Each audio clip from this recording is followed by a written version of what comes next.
ಶಿಷ್ಯನಾಗಿ ಮಂದಿರದಲ್ಲಿ ಸುವಿಶೇಷಿ අවස්ථාවකටයි අපි මේ සූදානම් වන්නේ. ඉතින් මේ කර්තව්‍ය තුළ උස්මහත් කරපු ලේඛක කිරට හරවලා පොවලා හැටි කරපු ආදරණීය අම්මටයි තාත්තටයි ගුණ වර්ණනා කරේ නැත්නම් ඒ අඩුපාඩුව. ඔබ ඉදිරියේ ඉන්න ඔය වාසනාවන්ත දුව පුතා අද ඔබ ඉදිරියේ ඉඳන් ආදරණීය අම්මටයි තාත්තටයි ගරු ගුණ දක්වද්දී මුලින්ම අපි ආදරණීය අම්මට ගුණ වර්ණනා කරමු. දසමාසයන් කුස තුලමා වැටුම් ඉන්නේ ලේලි කීරට නරවා හත් පෙරුවේ ඒ පුතුමා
ආදරණීය පුතේකුවේ ඔබ වෙනුවෙන් සැප සම්පත් දෙන්න ඔය රත්තරන් මිනිසයා සෑහෙන කැපවීම කරලා තියෙනවා.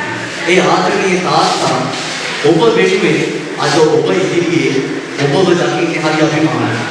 ඉතින් ආදරණීය පුතේ ආදරණීය තාත්තේ ඔබේ තාත්තට ගුණ වර්ණනා කරපු මෙසේ පරිගණකයි. සරණුනා මාතුමට බවතාවනේ ඒ පුතු තමා ඔබයිනියේ මේ දුර සිටියන් හැමදාමනි මාහෙව්වේ ආදර තාත්තේ මතුදුවන් නට පැතුවේ දියායක පිටිසරගම් වලට ගියා සෝයාගේ නන්නිල මුදනුන් දුන්නු පියා මේ ආකාර සැපතාට දුන්නු පියා සම්මා සම්බුදු සරණයි මාගේ